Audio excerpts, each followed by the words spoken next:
may not be part of the Workday product, so they wouldn't come up during a review. And so that was just noting this concern that there was a risk of actually missing something because it wasn't part of, it isn't a function that Workday does. So during the implementation, they're just focused on implementing the Workday models and the functions that exist within Workday. So it was just a risk that you would overlook something. Now, interesting, part of the documents that I looked at listed the gaps, potential gaps that were identified in the process thus far. And one of those mentioned was the MAT system, which is the time tracking system that feeds STARS, the AOT program. And yet FARS wasn't mentioned.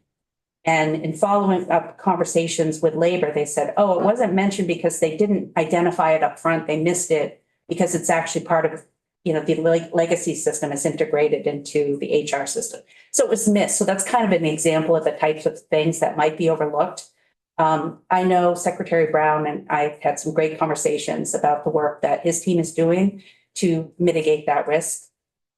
So I'm sure he'll speak to that in a bit. Yes.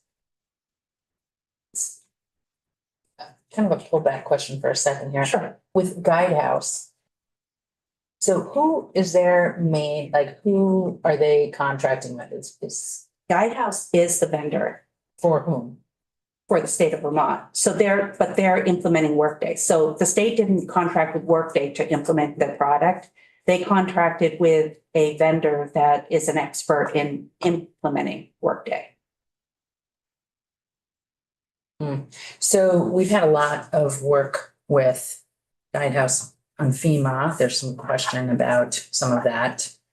And so is there only one contractor for the state? No, chosen separate contract, separate everything. Separate team, separate division. They're a pretty large international firm, Guidehouse is. So they probably work in many different areas. I may have some more questions on this based on some of what I've been hearing about Guidehouse and FEMA. Okay. Okay. So this is important because we're interested in gaps related to these systems in particular because they are legacy systems and there's a reason they weren't implemented in the original vision project because they have to track data, track information at a different level to meet federal reporting requirements. So just want to, this document contains is noting risks, and the whole point of it is to help identify things so the state has time to mitigate them. It's not, otherwise it would just be an arrow, right? It wouldn't be a risk to mitigate. So we talked about all this. Again, just concerned that there could be, the way the work was being structured, it would be easy to overlook things, basically. Additional concerns is the potential gaps are being identified throughout the course of the project. The team rates them on what they consider the severity. And then the goal is to revisit those during the design phase to confirm that they are actual gaps. Now, it's like 118 at this point, and I just had it receive the document as a point in time. I wouldn't be so concerned about the number because a lot of times you're just like, let's put that, it's almost like putting it in the parking lot. You have a concern, I'm not sure how this will work, let's put it here so we don't forget.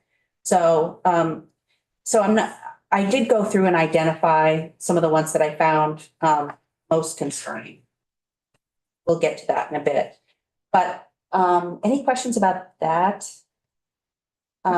So in terms of where we are with the implementation, at least when I did the check-in, the base camp is the phrase that Guidehouse uses for the requirements phase, where they're really revisiting everything that they need to do in order to implement Workday.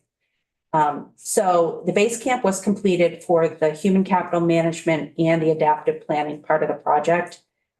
The base camp for the finance module, which will replace Vision, is set to begin in another year, October 26th. In addition, the adaptive planning, which is the budget, was launched and is currently collecting the FY27 budget.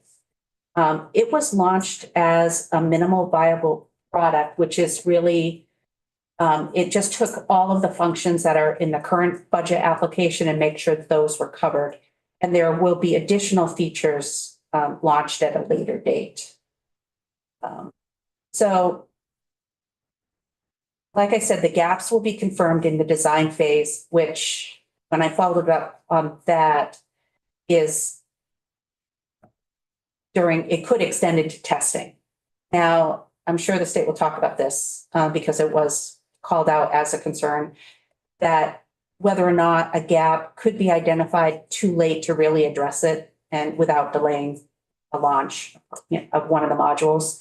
So that was definitely one of the concerns. I also asked about change orders, and there was really, I think, one in the stovepipe at this point, and it was a no cost change order related to changing the date of the budget launch of the adaptive planning. Around the business transformation, we discussed this in a prior meeting where the original vendor left the project, but I did identify the amount they were paid, $346,000 out of the maximum 2.3 contract amount. They completed the planning phase for the adaptive planning and the HCM. The state secured a new partner, Attain Partners, and they have a maximum contract amount of 2.7 million, and the contract goes through 9/30/28. And it was really, when I did the original review, this contract wasn't available at that point. I was already done the review when it did become available. So I didn't review this in the original review. The thing I found interesting about this project, and I liked the contract, I liked how it was structured. Not to kind of revisit too much on the past things we've already discussed. It looked like a project that you would do before a vendor selection, to identify your requirements. It documents the current state, and it identifies gaps, between workday and what the business needs are. So in some ways, it seems like it was the scope of it seemed a bit of a one-off from what is typically run by the business. It seemed more that some of this is, in my opinion, normally covered by project management because it was project definition, current state analysis, gap analysis. So that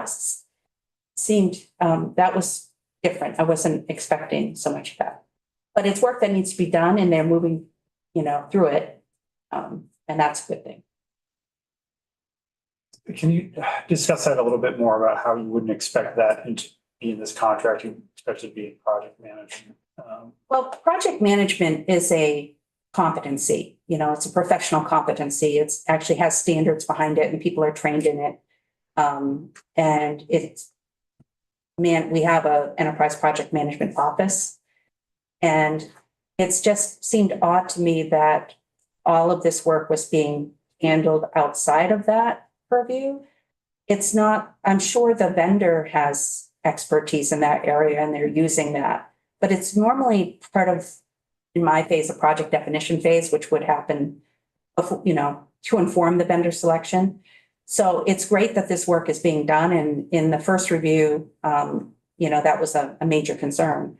And like we've discussed before, everybody that's running this project they weren't here when this was started. So everybody's doing their best to. But it's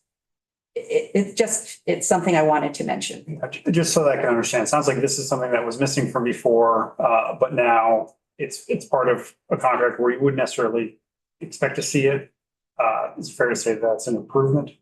It is an improvement. It absolutely is. And I'll get more into that, but I wanted to mention it. It definitely is an improvement. So my findings for this review, and remember this follow-up, these oversight activities are appropriate to the phase of the project. And they were listed in the original documents as recommendations. So I did follow through and pursued all of that.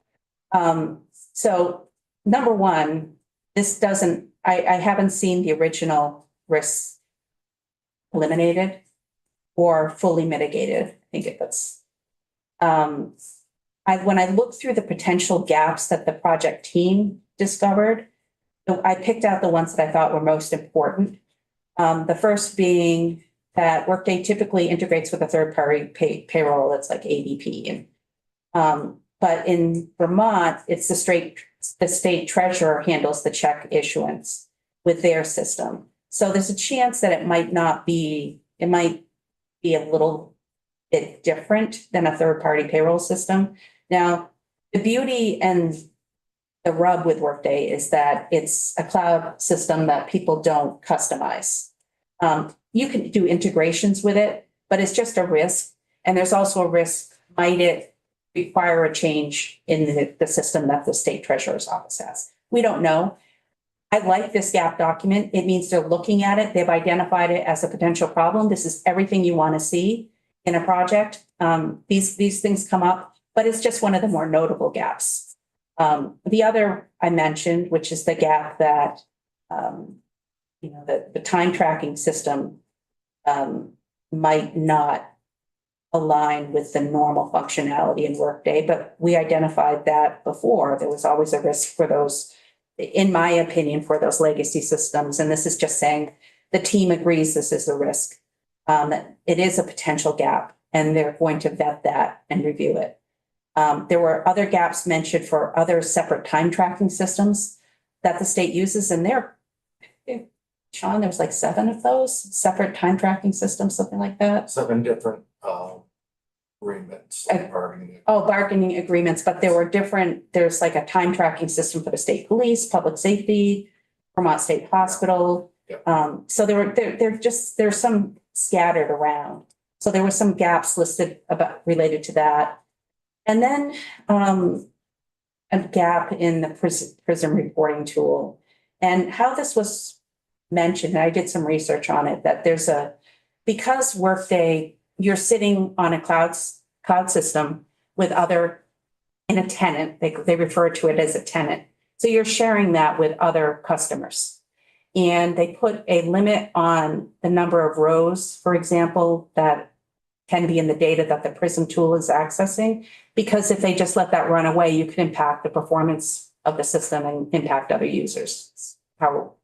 What my research showed.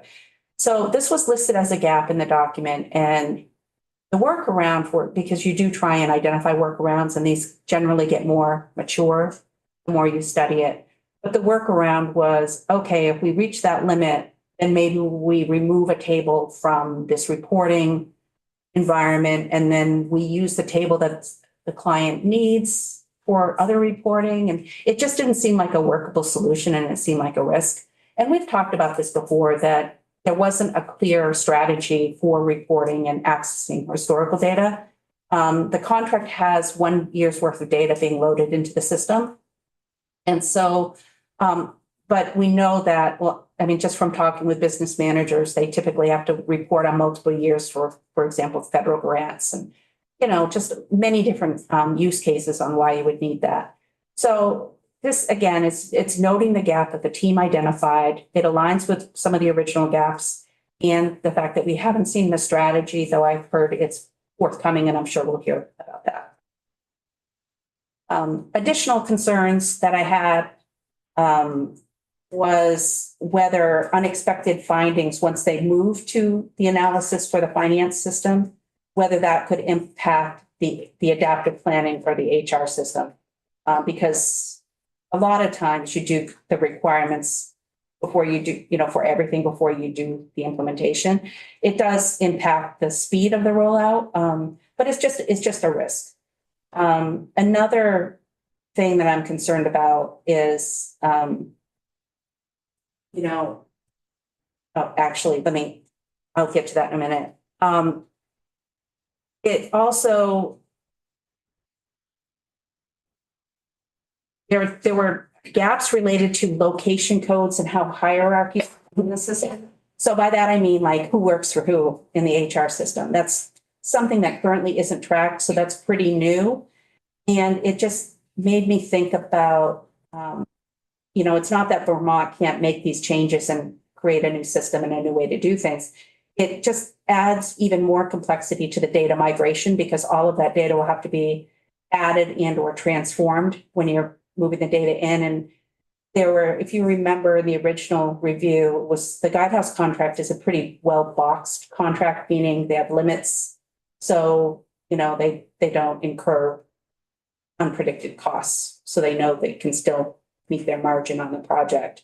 So they had limits on the number of load attempts that they would allow before it would be considered a change. So the complexity of that just adds to the difficulty and the risk of having more change orders. And then the last key issue for the additional concerns was the fact that the state's currently replacing the Willis system, which relates to job classifications and employer reviews. And I just noticed that because I wanted to mention that because it, it just, again, it's an unknown, but this is going to happen. Even if you have a system that's in place, you would need to go back and make changes to it if you're replacing that system. So it's something to keep an eye on. So, and this relates to the next steps. So on areas where I think the committee should, focus on future oversight, obviously keep our eye on the gaps, keep an eye on change order. I want to understand how they're planning the tenants have to go live. And this is where the cloud, it was new to me when I was looking at this project. That when you're implementing a Workday system, they give you all these separate tenants. So think of like the old systems. It was, you'd have your development system, you'd have your test system, you'd have your production system, and those were segregated. When you get these for Workday, you get those for the project, but as soon as you go live, those other ones go away unless you buy additional ones. So it'll be interesting to see how they're managing the go live with the budget and the go live with the HCM while they're managing those other tenants. Because you want to make sure there's around security, there's segregation of duties so people don't have inappropriate access, for example, to production environments. So these are just an unknown. And I think if we're interested in security, we should kind of keep an eye on that. And I will certainly work with ADS. It's not that I just haven't seen any plan for it. We haven't discussed it. It's just something to keep an eye on. And then also fully developed plans for reporting and data access is important to keep an eye on. And this is the sleeper to this. My concerns, what could be a sleeper is I think there were in the whole project, there was something like 280 existing integrations between HR and Vision. Now, those are things like what I know best, of course, is where I used to work in education, where state aid for education, it's automated that they upload this file with thousands of rows by funding source to automate the state aid payments to school districts using Vision. So if there's a change in how those files if there are required changes in the structure of those files, you would have to go back and change all of those source systems, which could result in delays. And also some of those systems might not even be active. They could be legacy systems themselves. So it might require different changes like that. So that's just something to keep an eye on. And also the impact of the Willis system on change on this. So any questions? I don't think so. Go ahead. Thanks, Lisa. So I get, this is I've been trying to take notes and forming a question, so bear with me as I'm going through this. But so when it comes to the gaps, so actually, can you remind me, what's the original cost that was budgeted or estimated for this, to begin with? I don't have it right in front of me. Isn't that?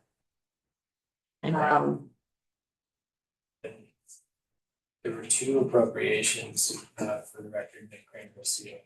There were two appropriations, one to ADS and one to Agency of Administration.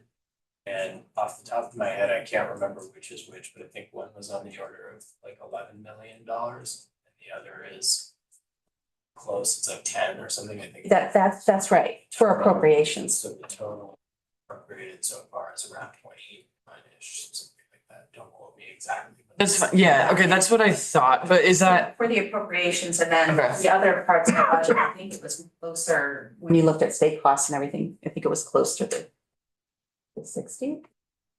If you look at M&O and all of that, For the project. yeah, for the whole project.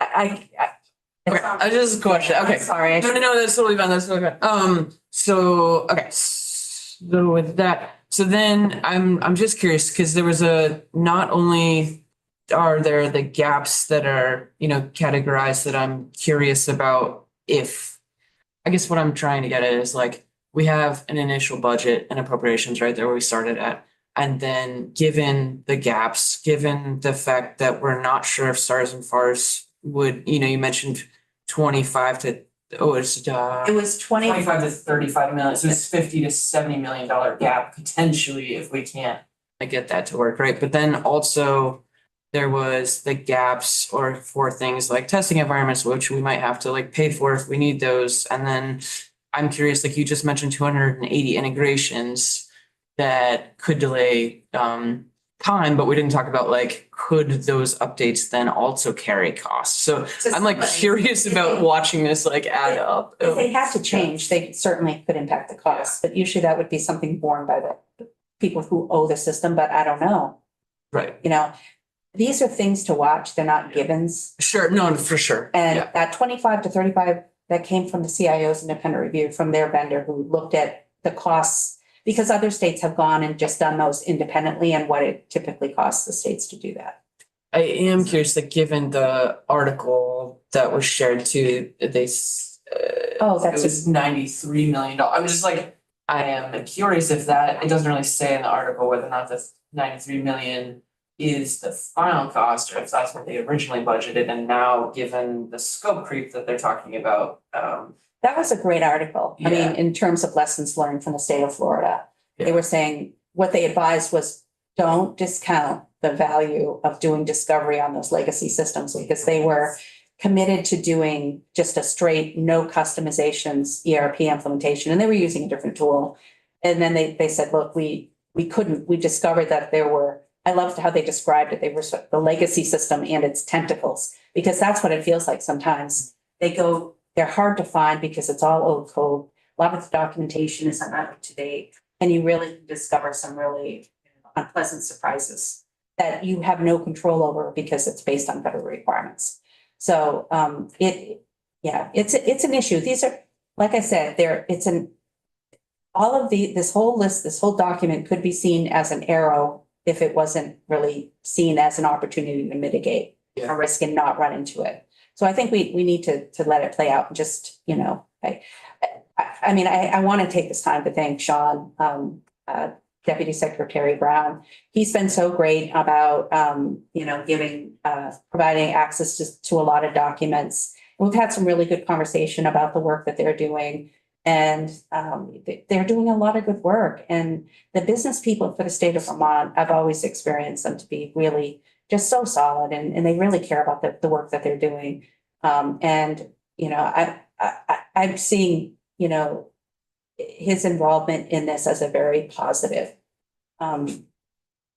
development for me to get to know him and all the good work that they're doing. So I just hope that this document is seen as, it was written as much for the state as it was for you, to really try and be helpful.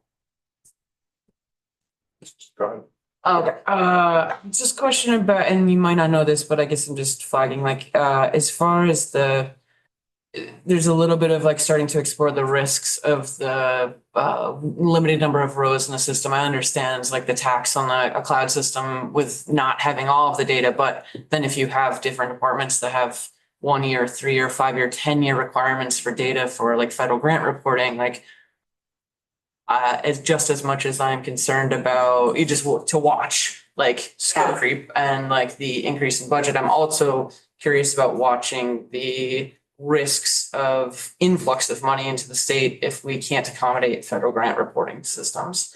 I think that's all valid to keep in mind. And I know the state has more information about what they're doing for reporting. And I know there's discussion of creation of a data lake. I'm not sure how that, I can't speak to how that is in addition to PRISM or if it's going to replace that strategy, but I'm sure they'll discuss this. Is there anything else? Questions? Senator Brock, I know we can't see you, but I know you're there. So if you have a question, let us know. And Rep. Sibilia, go ahead. Yeah, this is, Thank you again, very much. I am here and I am listening. just going back to the guidehouse question. Okay. How many projects are they working on? I think, I don't know whether Denise has. IT implementation projects, For For Vermont. guidehouse for Vermont. this is the only IT project they're working.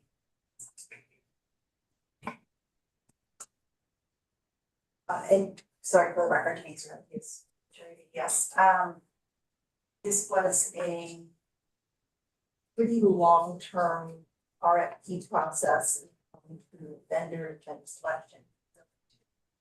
There is pretty robust series of contracts in place as well, specific to this implementation plans. So this is not off of a routine contract, this is not off of anything else, everything is us giving you a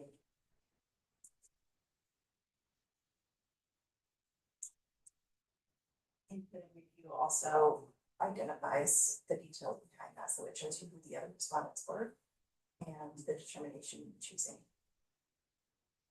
for an implementation. Question, I don't think I want to maybe go down this rabbit hole, but I do want to just clarify. So where the guidehouse stuff, I went through the appropriate RFP process, right? But Workday, I thought we discussed like maybe didn't go through all the steps It- originally when we talked last year. It went through the National Association of State Procurement Officers.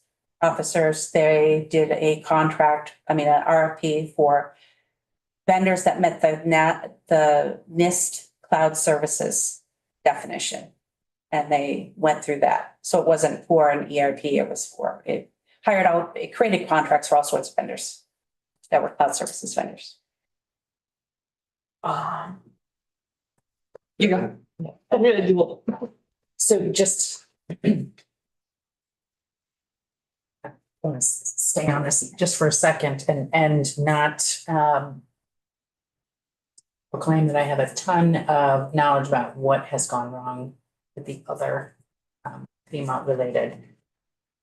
Who is providing oversight and engagement? So the claims that I am reading are that Vermont did not really provide a lot of specificity and oversight on this other work with FEMA. Is that different? How do we know that that's different on? I can speak to that when we Great. our session. Managing and overseeing the vendor guidehouse. Thank you. So should we move to that phase? One question. Okay, sorry, I'm not Do rushing you you. think, if for the Florida and other states that have gone through this, do you think it would at all be helpful for us to hear flags, wish we could have done it better, or things are going great because we did this type of stuff, as far as us, like committee goes, hearing from other states' experiences? That's interesting. It would be, maybe I should do some research into what's already available. Okay. And because they might have a lessons learned document, or there might be testimony that I can look at and report back to you on. Cool. All right, thanks. It's sometimes it's really hard to get a hold of people. Yeah, In general. tell me about it, right? Thanks. Yeah. Okay, Right now, we're ready to move on, and I'm not going to try to say names because I'm going to get them wrong. So we're here from ADS and AOE. So come on up as you want and introduce yourselves. Do you want me to say names? Mr. Chair. Yeah, I've gotten You names can check so me out. wrong in the last two that's just gonna put the ghost. For the record, Sean Brown, Deputy Secretary of the Agency of Administration. And one of my roles as Deputy Secretary is I'm the chair of the project leadership team, this project. And also for the record, Denise Riley Hughes, I am the State Chief Information Officer and I'm also the Secretary for the Agency of Digital Services. And with me today, as a phone a friend and to provide information is Nick Kramer, who's the Chief Operating Officer from AOA, who's actually very involved day to day in the project as well. And I can just say that at a high level, as my role as the chair of the PLT, in being involved in this project. I'm currently spending about half my time now every week, working on this project, that prepping for the project leadership team meetings that happen every Monday afternoon. We have our project leadership team meetings, meet regularly with our business leads on the project just to get a sense of how it's going from their perspective. So we meet with I meet with our testing lead. I meet regularly with our business transformation partner, Attain. I meet with their leadership every other week. And then we also meet regularly with Guidehouse. And then when needed, we meet with leadership from Workday as well. And so, and some of our role at the project leadership team is overseeing the work of Guidehouse. And, they have deliverables under the contract, timeframes under the contract. And part of our role as a project leadership team is just keeping our eye on the calendar and the clock, but then also where are they at in meeting their deliverables. And when they submit a deliverable for payment, we review that in depth to make sure they've met all the deliverables and the functionality or the component or whatever they delivered is in line with the requirements of the contract and then what we asked of them during design or configure sessions.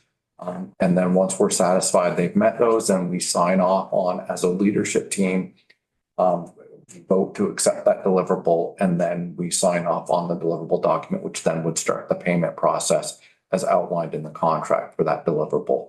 I can say that we actually, I don't know if we've accepted the deliverable on its face yet as a project leadership team that I've been involved in, where we have had an engaged in dialogue with Guidehouse where we felt like maybe they haven't met the deliverable and that they still needed to dot some i's and cross some t's, and then they go back and then they dot the i's and cross the t's, and then we come back and then we look at that and make sure that they have fulfilled their obligation of the contract and produce the product that we expected to get for that work. And then once that happens, we will sign off, and then they receive the payment as outlined in the contract for that work. So, Just 1 second. What I was hoping to hear is sort of a general overview of. sure, I just wanted to answer the specific question, but so I can tell you right now, So yeah. I'll hold you right there. We have a specific question on the Yeah, specific yeah. question. So Yes, Mhm. thank you. Sorry. And obviously this has caught my attention, the FEMA situation. Sure. So is AOA also managing the FEMA Guidehouse contract, The recovery office is managing that. which is out of AOA, but it's AOA. different? Yeah, but it's a different, yeah. Okay. And is there anything that you would offer in terms of assurances about how this is different from that? It's very different. It's very different. This is a very prescribed contract with very unique deliverables in terms of like this IT project. And so we have a roadmap of exactly what we expect to get based on the deliverables in that contract and then what we ask for in the design and configure sessions. And so that we have a very clear picture of what we're expecting to receive. Okay. And so that we can then look at that and regularly, I can't speak to what happens, in terms of the relationship and the oversight with the recovery office. I'm not involved in that area with Guidehouse. I can speak only specifically to my work with Guidehouse and the oversight of their work on this project. Okay, thank you. And Yeah. I don't want to infer or impugn Guidehouse. I'm just trying to understand. Yeah. There seems to be a pretty not good situation, and if there is a relation or how the difference. And so I It's think very I'm satisfied different. with Yeah. your answer. Yeah. It's helpful. Yeah. Thank you. And Yeah. thank you for the time. Yeah, so as Lisa, and thank you for your kind words. I appreciate that. So we did start the project this winter with the base camp sessions, which is really a discovery session between all of our our different business units impacted and the staff, our subject matter experts, meeting with Guidehouse. And at that time, they were called IJA, the business transformation partner we originally contracted with. And we essentially just look at how we do business now with the system that we have and just kind of get a sense of what are our core things? How do we do business? What are the things that our legacy system does, understanding it so that we had a clear sense of what those needs were as we went into the next phase of the project for the HCM, which is the design and build, the design and configure stage, which is the phase we're in now for the HCM component module of the project. We're close to moving from specifically design and build into what I would call unit testing.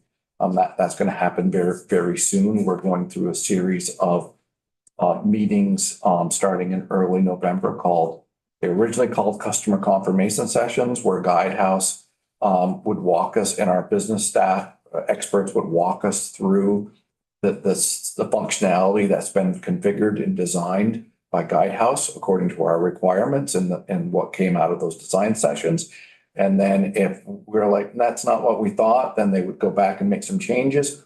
Or if everything is like kind of what we were expecting, they would then finish the design and build for that work area and then move on to the next. And so there's a series of meetings for each discrete area of the HCM project for these customer confirmation sessions. And then once those are complete and that information is gathered from those sessions, they will continue to move through the finishing the design and build. But it really is an agile process where we will be continuing to configure and change configurations and design all the way through testing as we bump into things like, nope, that didn't work as we thought it would. And so we're going to have you recombine that. And the contract contemplates that process in the work. And so that's where we're at right now. We also this summer went through the adaptive planning module, which is the new budgeting system. It's going to be what our old Vantage system was. It's for help to develop our budget. And so we went through the same process with the adaptive planning with our budget, and our finance team took the lead on that. And we went through the configure, and then they went through and tested those configurations and continued to refine the design and configuration. And then once we were good, we then used, that the final product of that to help develop our training materials. We then held a series of trainings for our financial staff, our financial staff from across the state, and trained them on that system. It went live in September. And it's been a relatively smooth rollout. We did have to push the timing back a little bit in terms of we were hoping to go live in mid-August, and that was a change order you heard, but it was a very compressed time frame. And so we were able to move that date through a no cost amend change order that we're working through. And we haven't signed off on the dotted line, but it's agreed in concept and went live in mid-September. And so that system is in production. It's being used by our business staff to develop the governor's proposed budget to put together like we use Vantage for every year. The feedback, we've put a survey out of our financial staff. We have about 132 authorized users in that system right now across the state, our CFOs and their supporting staff. And the overall feedback we received is very positive. The old Vantage system you would enter data, and then at noon, it would be offline for an hour. It would process that data, and then it would be available for reporting and use after that. And then the same thing happened for all the work that happened overnight. The same thing would happen. A job would run overnight, and then the results of that job would be available in the morning for staff to use. Now, everything updates real time. And so that's one feature that the staff are really excited about. Like, it helps them do their job quicker. They have complete access to the system. They don't have to wait during the lunch hour for that job to run. And if there's problems, sometimes that would get extended out. So everything processes real time, which is really supporting our business office to move through the work a lot quicker and with a lot more accuracy, not having to wait and whatnot. One of the areas where we have received some feedback, as that Vantage system had been in place for many years, the reports that it generates and are used had developed over a series of years and decades. The look and feel of the reports that we have out of the adaptive planning module, I think over time, we're going to want to tweak them and have them have a little bit more common look and feel. I mean, they're meeting the need right now, but I think that's an area where we'll focus more energy down the road when we have some time to do that. It's not critical. They're meeting the business need, but that's an area staff had highlighted that they wish the reporting looked a little bit more finessed. I guess is better, for a lack of a better word. So. Perhaps Billy, you have a question? One thing I did want to ask, and I was going to bring this up earlier, is that there are two contracts that are regarding the ERP. Where can we find those contracts? They should be on the project website, the Attain So project. we have Yeah. an MOU with JFO, so they have access to all of that documentation. Okay. But these are contracts that are signed, state contracts, and are they not public now? I believe we've had enough public records requests that there are a few redacted versions, but you have the unredacted, so that would be different. Okay, thanks.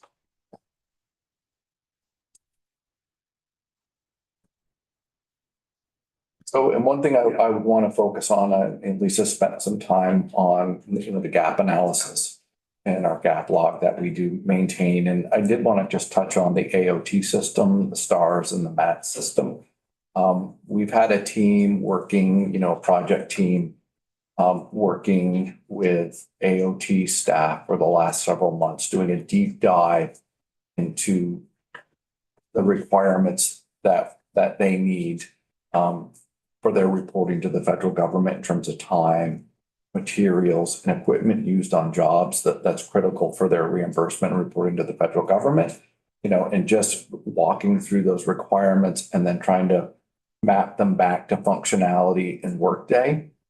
We're getting close to the end of that work.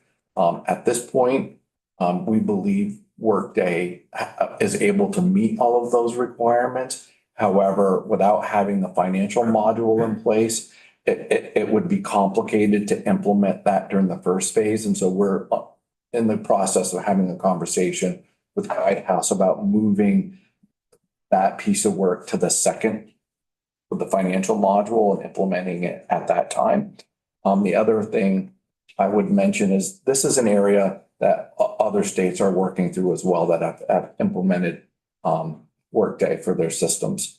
And in my conversations with leadership at Workday, that they recognize that this is an area of focus right now in many states, and it is here in Vermont. And while while the system meets the core functionality needs of like AOT to incorporate those functions into Workday, they feel like they could enhance that functionality. And so they are putting together a work group of staff from AOT agencies from different states that are using that system. And last week we were asked to identify a couple business staff from AOT who could participate in that group to help them increase their functionality and hope that it might be available in next spring's release. They update their product with 2 releases a year. And so we're waiting for AOT to identify those staff, which we'll then share with Workday so that work can happen. So there's a lot going on in this space, and we're in the same piece of work that's happening for STARS and MATs. We also intend to shift to the DOL FAR system right now. And I'll let Secretary Riley Hughes speak to, they're going through a new system upgrade at DOL. I'm not familiar with it, but the Secretary can speak to that, which also might provide some insight into that area as well.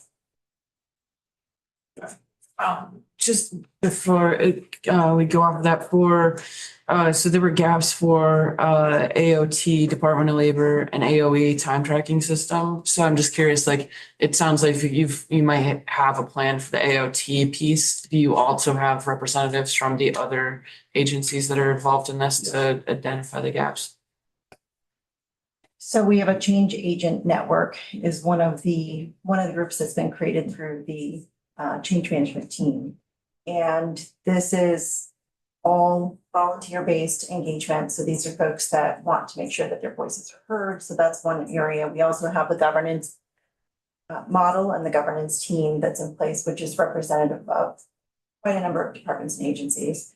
And everybody has had direct outreach. So there's opportunities for every one of the business offices who handle the majority of the finance and human people-based work in the HCM space.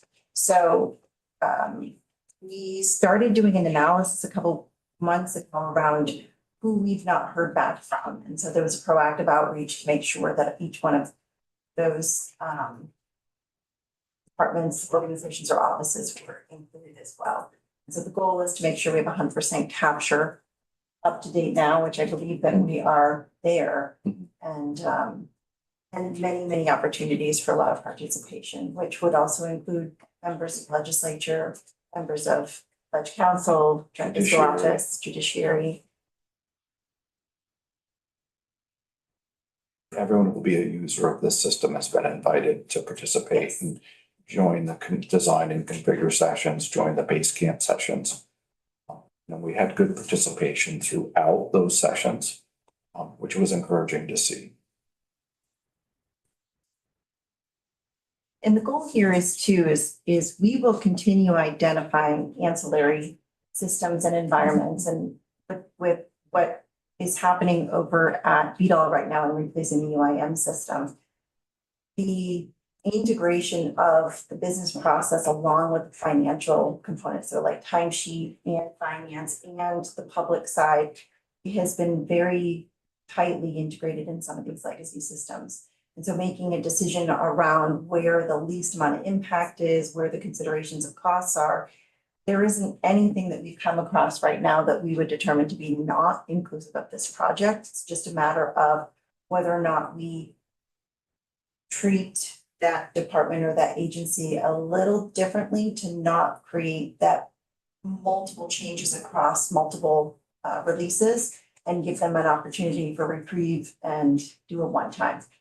And I think with VDOL, we're in the investigation stage on that as well.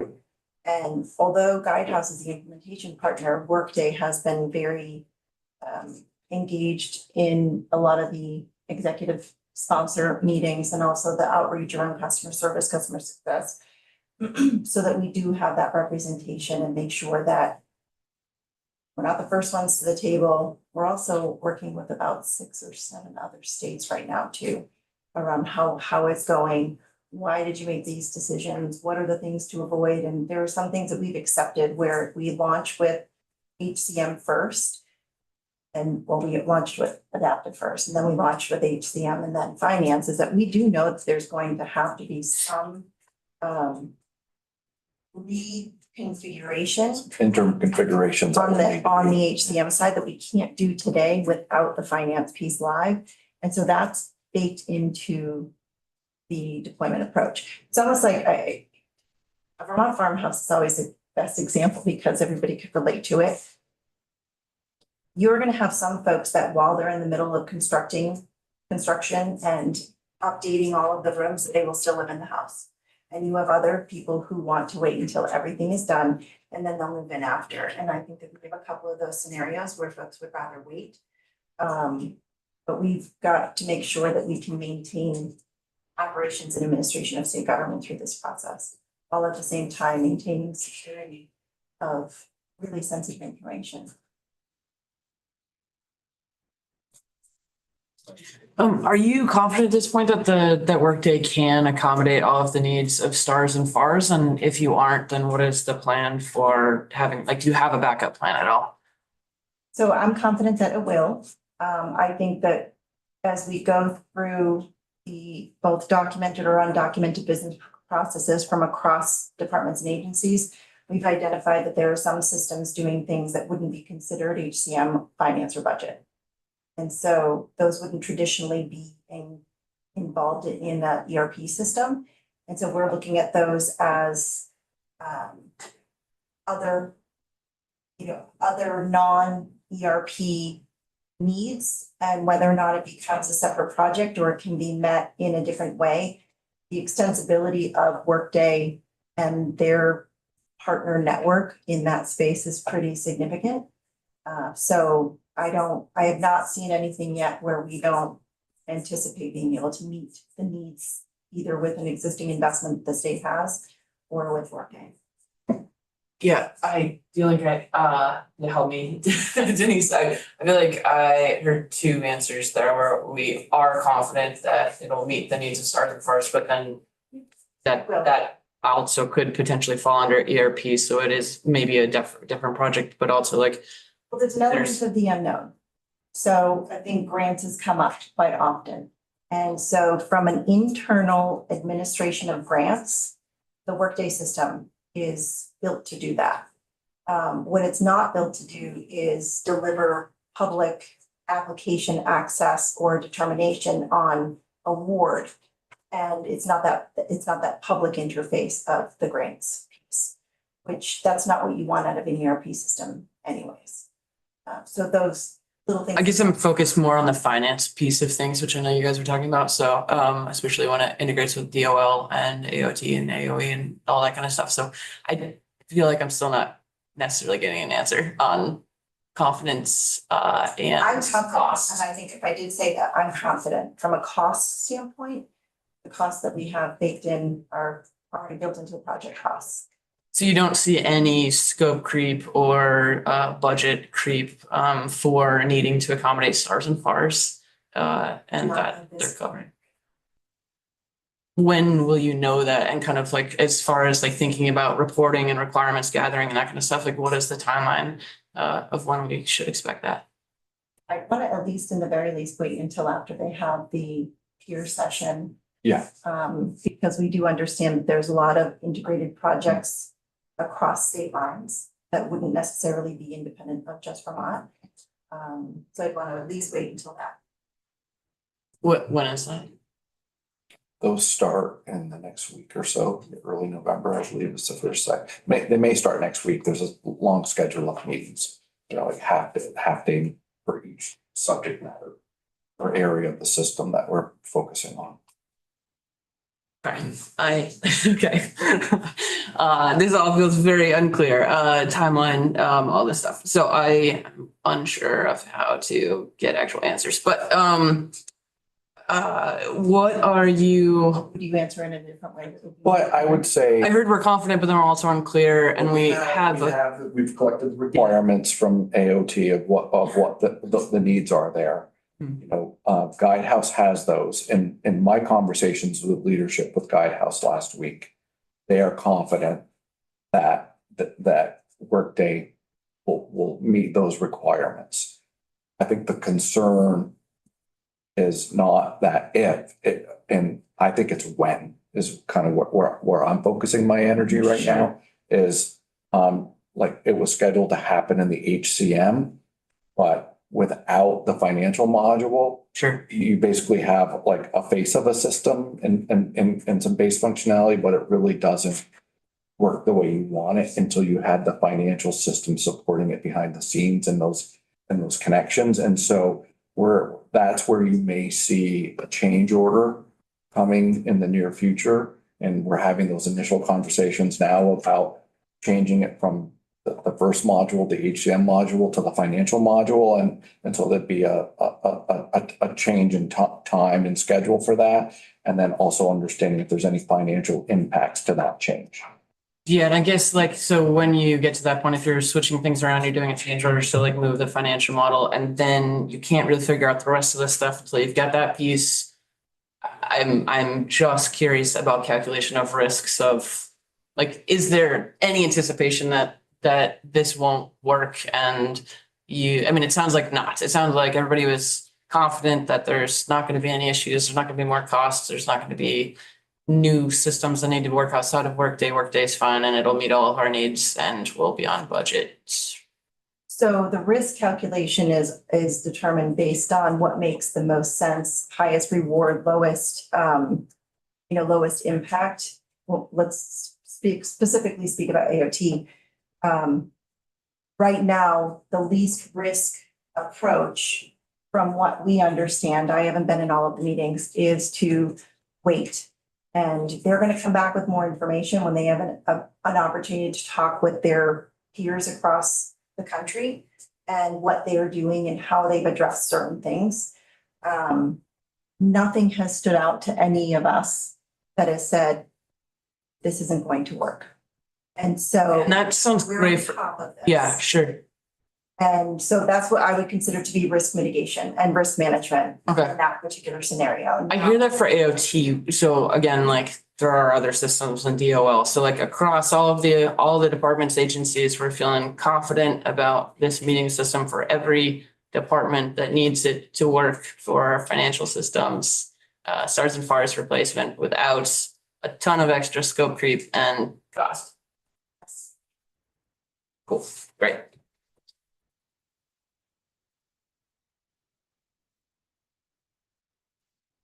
Were there more questions? There's so many more, but I don't know. Okay. And we didn't really get as far as me asking about reporting and when there will be an idea, say this, even though everybody's confident 100% that this is like on track and everything's gonna be great. There is still analysis that's happening. The reporting is starting next week, but we have no idea what the timeline is. What is realistic for us to be checking back in? And what is kind of the timeline of oversight, kind of like Lisa's piece, like how can you help us do our jobs?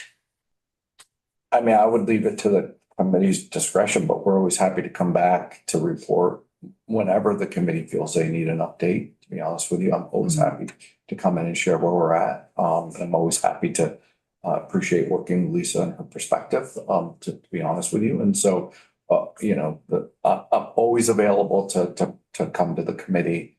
So whether you want to meet in late December or wait till the session starts in January, just given, we're almost in November now, I don't know if it makes sense.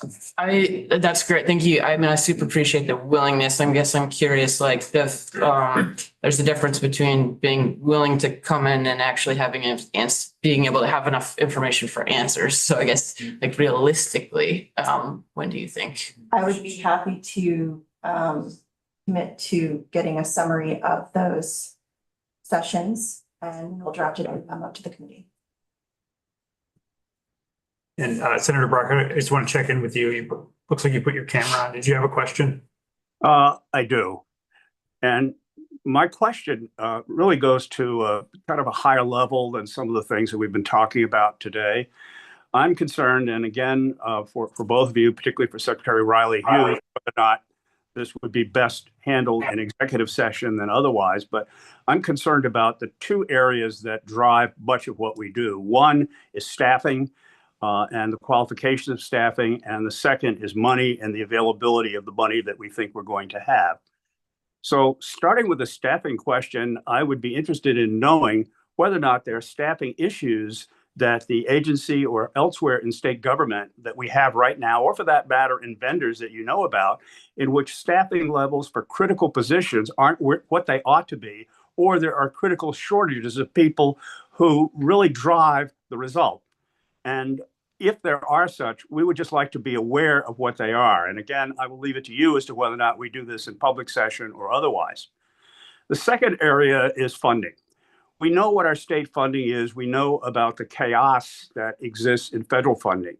And I'm wondering if there are any situations in which the completion of projects or the continuation of projects that are critical to us that we are aware of may be threatened by likely changes or unexpected changes in federal funding. Those are the two areas that probably concern me more than anything else right now.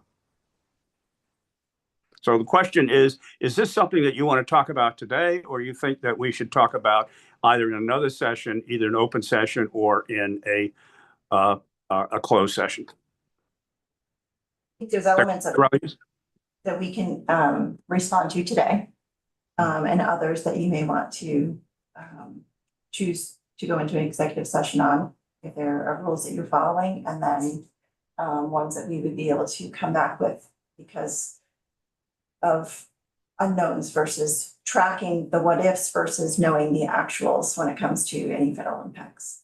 Okay, so I suppose we'll start off with, what can you answer Senator Brock's question right now? So from the resourcing standpoint, obviously it would be nice to have many more people than we have, but based on who we have been tracking some positions that are in recruitment right now regarding some required resources in the HCM space. We also have a lot of folks stepping in from the various business office representing those. That expertise. Yeah, I mean, it's always one of those balancing acts between maintaining your operations and meeting your business needs. And then also making sure you're adequately staffing the project. And it does create stress for your staff who are juggling both of those. And so we've been working on, particularly on the HCM side right now, for the Department of Human Resources. We're a small state. It's not like we're California where you have, we have 2 staff that might do a function where California might have 200. So it's easy for them to draw from a pool of very talented people to meet the project needs. And, and working with our leadership at HR, we're working on multiple strategies right now to make sure that we're maintaining business operations, but also able to meet the project needs as well in terms of expertise from the business side. They have several limited service positions that they're recruiting for right now in the process of filling and interviewing that we were able to move that were created to support the project. So they're filling those. They're also looking at, bringing in some staff who recently retired, who are interested in maybe working. They have an expertise in coming in on a temp position. So we're looking at that as a strategy as well. And then also looking at how we schedule sessions and work at certain times, knowing like this is a very important time for the business in terms of like making sure payroll processes properly, and staff, and we're able to support that so that then we can then shift when we know that is fine, and then go back to working on the project. So we looked at multiple strategies to help address that. And then in terms of our partners, one of the things that stressed us last spring was when IJA went out of business, our business transformation partner. That was definitely a trying time. We really had developed a good working relationship with the on the ground staff from IJA that were supporting the project, and they were being let go by IJA, and they were look for other work. And so when we went out and we're looking at options to try to fill that need for us, what we liked about Attain was that they were willing to consider hiring those staff. And so we went through a process where they interviewed the staff multiple times, wanted to make sure they were a fit for their organization. They wanted to make sure they were a fit for what our needs were. And so we were actually very quickly able to, come to those determinations that it was a fit all the way around and that we were able to negotiate a new contract, building on lessons learned up to date on the project. I think as Lisa pointed out, we incorporated some things in that contract that weren't in the prior one. And I think that benefits the state in the long run. And we're utilizing some of those provisions now in terms of bringing in additional expertise in testing, and then particularly in the payroll section as well of the project. And then Guidehouse has been really good about meeting their obligations and making sure they have teams. They have had some staff leave and move based on business needs or personal career choices. And they work very quickly to bring on new staff. Before they do that, there's provisions in the contract where, we have to give them approval. And so that's one of the functions of the PLT is, we just recently voted to bring on a new person for Guidehouse. We review their credentials. Sometimes we have them appear before the committee, ask them questions, and then we vote whether this is a resource we feel comfortable having come on the project for Guidehouse. And so there's a process there as well. So, and that's been really well for us. Really on the same topic. Sort of. Back to Rep. Priestley's question about when to hear again. Okay, yeah. So, and it's more for you, Mr. Chair. So, I don't know if we plan to talk about how to hand off during the session, or if we do plan to hand off. And so just when we're thinking about timing and when we get updates, that may be something we want to factor in. Thanks. We'll be having a discussion on a little bit about this after lunch. But I heard an answer on staffing, very little about money. That was a question mark.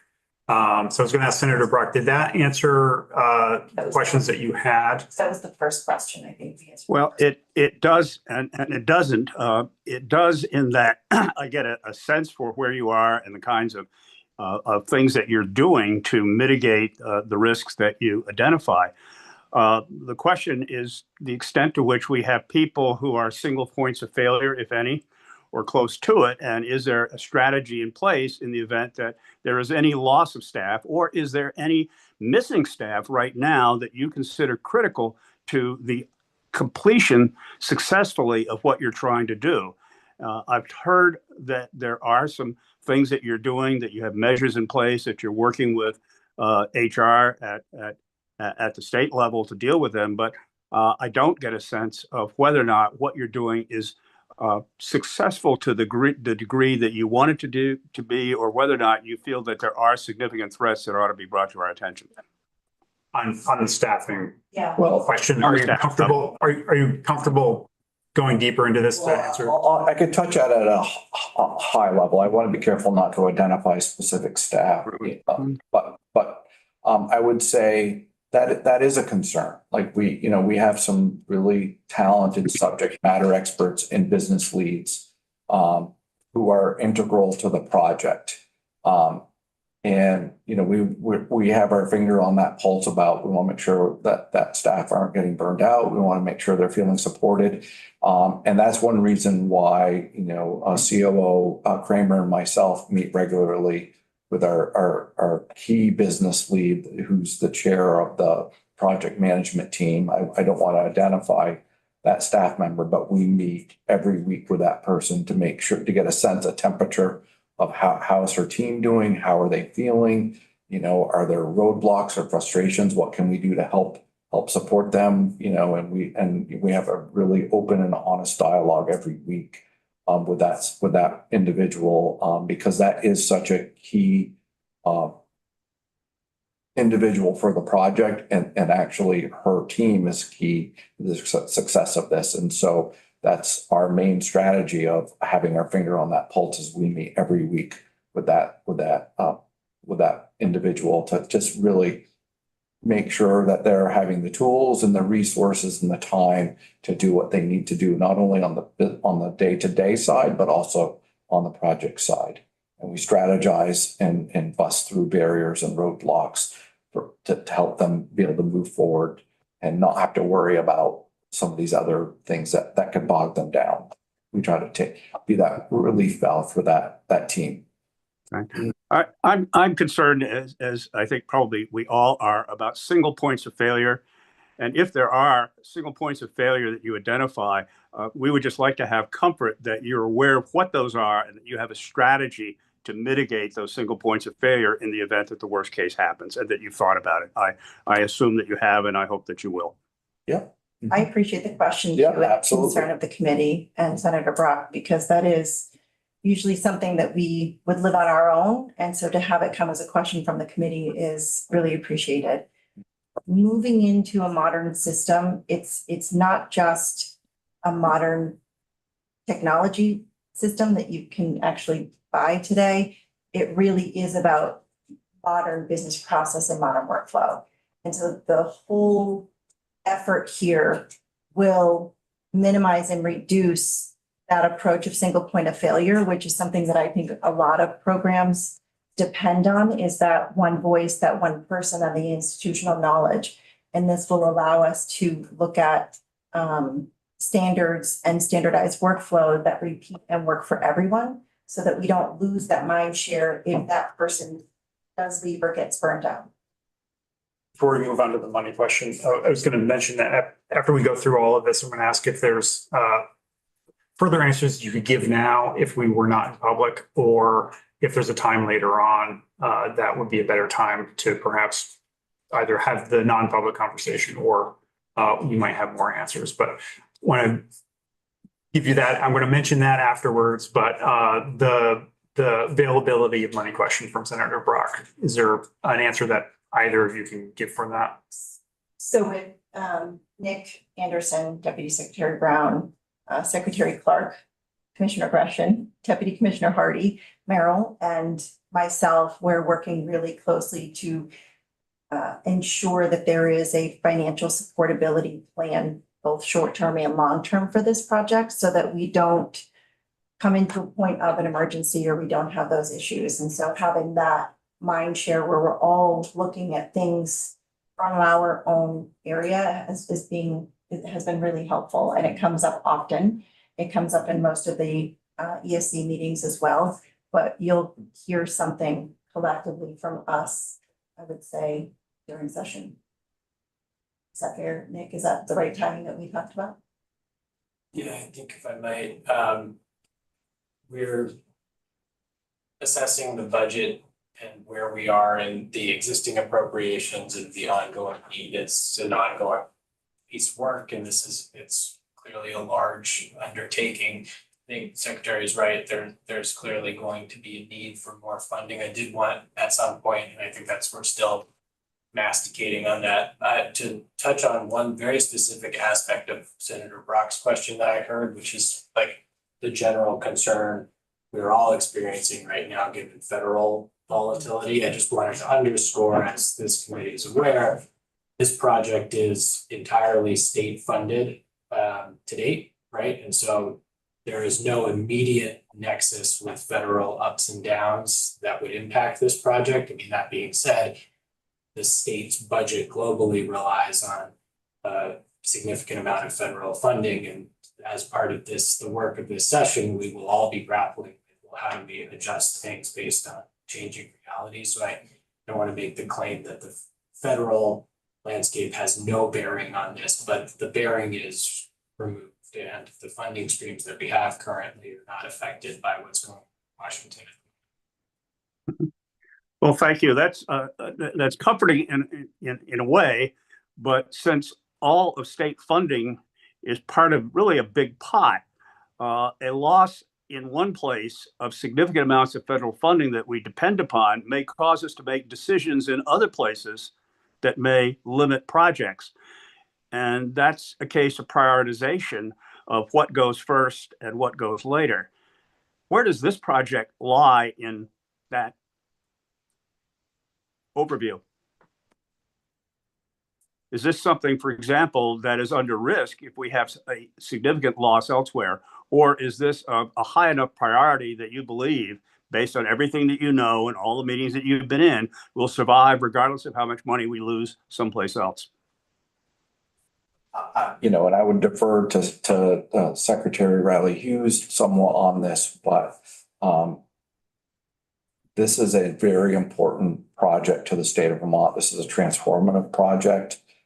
It will really support us in doing business and meeting our business needs in ways we are not able to with our current system, Vision and Vantage. And then there are multiple other reasons why it's important in terms of like security and upgrades and supporting the Vision and Vantage system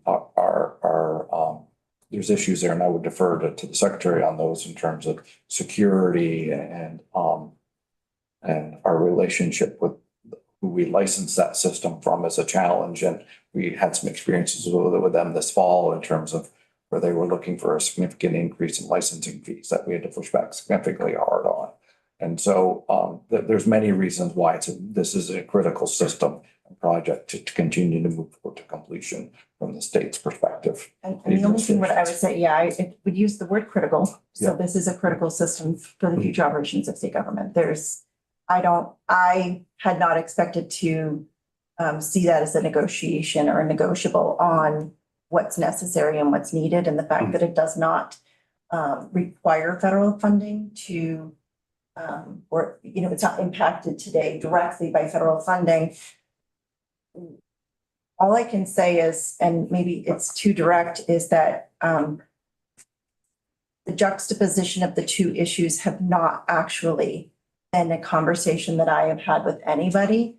So I would be very surprised if we merge the two together and created dependencies around those federal impacts and what's required here. Thank you. Is it fair to say in terms of IT projects, this is the most important IT project that's in the works right now? For everybody in state government, yes. Yeah.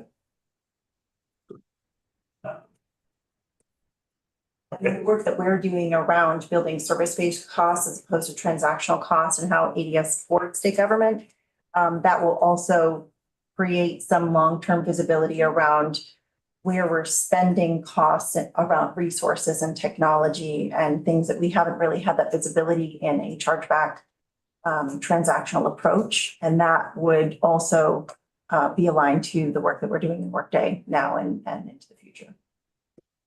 So it sounds like in terms of money, more during the session, we'll have more discussions in terms of staffing. I think we have a good sense now.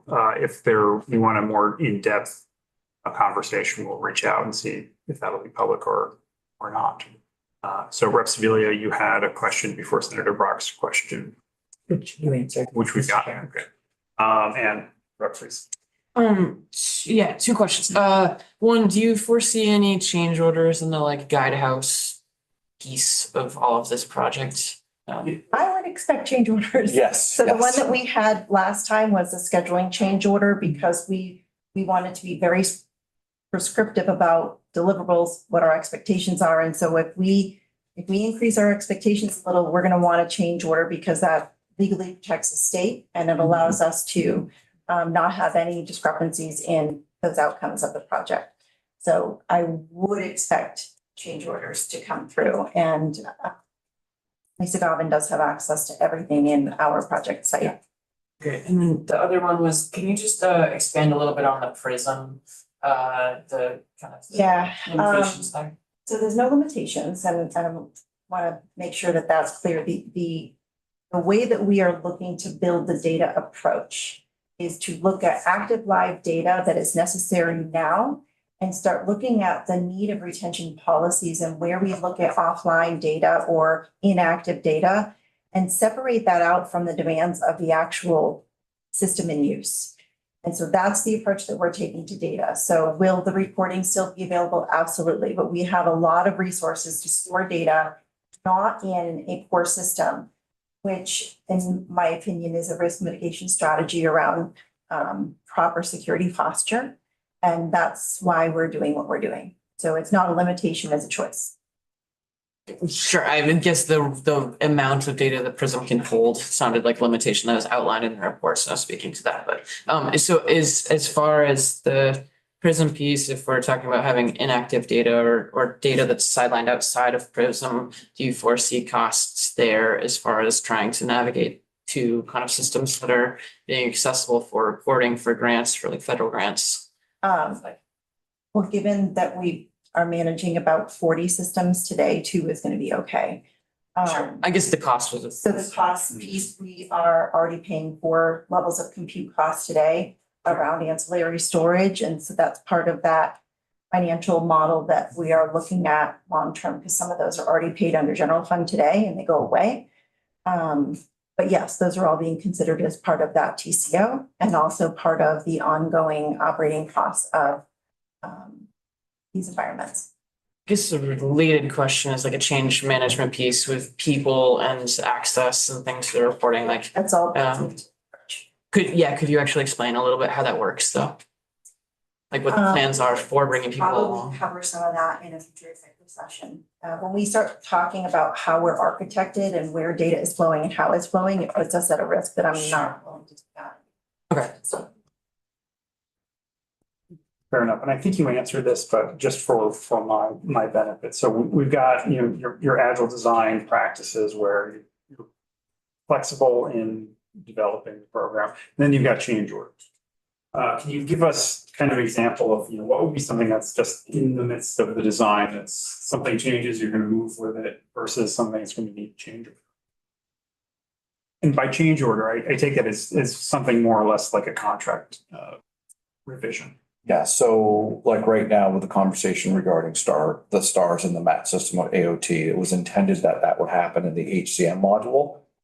To push it to the back, that impacts the scope and schedule of the project for those pieces. And so that would be a change order. And so when a final decision is made on how to approach that, whether it makes business sense to move it to the phase two, the financial phase, then we would do a change order with Guidehouse that documents that, moving it from there to there, amending the scope and the schedule.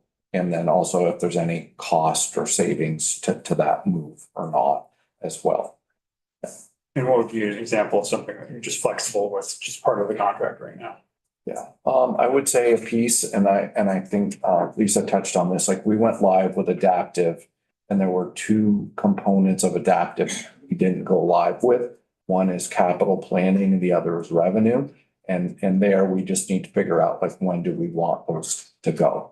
Like And they'll be baked into Yeah. the financial work stream, Yeah, so yeah. that will come up at base camp when we start that. And in terms of like just for why we didn't feel it was critical to implement that, the capital bill is really on a 2-year cycle. And there's just a small adjustment year, like which is this year. So there wasn't a critical need to have that capital planning module in place because it's so contained what we do in the off year.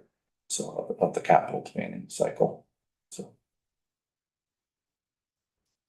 Anything else from you, Vinny? Anything else you want to share on the ERP update? I think I kind of want to leave it on a note that is reflective of the meetings that we end, which is this project is going really well. We're pleased with the progress. We're pleased with the engagement, the feedback that we're getting each step along the way. This is different than how we've approached other projects. We are all leaning in here. ADS has now brought on a business process change management team. And it's only a couple of people, but it's identifying that there is a massive need where the business requirements have to dictate the decisions and choices we make around the technology. And I think that was one of the first things that I said when I testified in 2003 in this committee is that the technology is the fuel, it's not the destination. So the destination is all of the people side. It is the workflow. It is the operational outcomes that state government needs in place in order to operate today and into the future. And it gives us an opportunity to stop looking backwards at how we do things to better enable, transparent government for Vermont.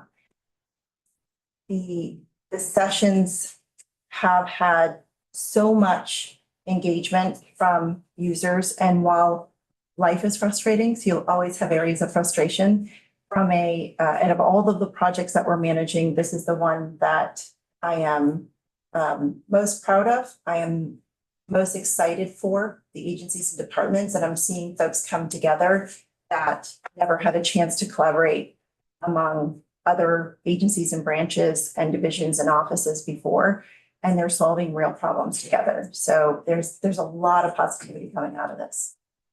Yeah, I just want to give a shout out to the staff on the ground who are on this project day in and day out. Who are doing the work, and continuing to meet some of the business need as well. I mean, they're doing incredible work, and we wouldn't be where we are without their dedication and what they're bringing to the project. That's on the Department of Human Resources side. That's on the finance and management side of adaptive planning. That's with ADS and their project management office and leadership. The financial offices and folks around the state who have contributed. I mean, I think it's, that's why we're at where we're at, is because it's been a full team effort. Just want to recognize their efforts because I think we are on a good trajectory. There's always risks. There's always things that pop up I'll be honest with you, that's what I spend half my day on. Is just things pop up and rather letting it, wait for a meeting next week, we deal with it live. So great. I guess just us oversight and going into the next session. So with the 118 gaps that are identified, some of them are critical, some of them are, they're a different scale. I'm just curious, like, what is realistic for us to be able to have meetings in the future where I hear like all of those are being like worked on, they're being addressed. There's no foreseen issues in meeting the gaps. So I'm just curious, like, is there a point where we can have a meeting where we go over some of the gaps and you say like, we check the box, we check the box, we check the box. Actually, we can't actually do this one. And I'm like, what is that? So I'm going to share some information with the two of you as chairs from Deputy Secretary Brown and myself. So there's 130 integrations. There's not 118 gaps. Sorry, I'm on page 3, under 3. It says all 118 Yeah. gaps. gaps are categorized. In the list. And then it said 280 integrations. Okay, so Yeah. this is there is a named document that we keep in the requirements repository JIRA, but I'm not sure that we've identified them specifically as gaps necessarily, or if we have identified them as integrations. I heard 280 integrations earlier and 118 gaps. So yeah, so I guess actually, so what is realistic, given that response on trying to get clarity around gaps that exist, and integrations? Yeah, and I think that how we're approaching gap analysis and functional alignment is the work that we're doing today. How do we learn what that looks like in the future? I mean, it'll always be a point in time because things are being added and things are coming off. And Sure. so, we're happy to come back at, as long as there's notice so that we can prepare. And if you want to focus on a certain, on an overview, or do you want to focus on certain like types of gap, like potential? To avoid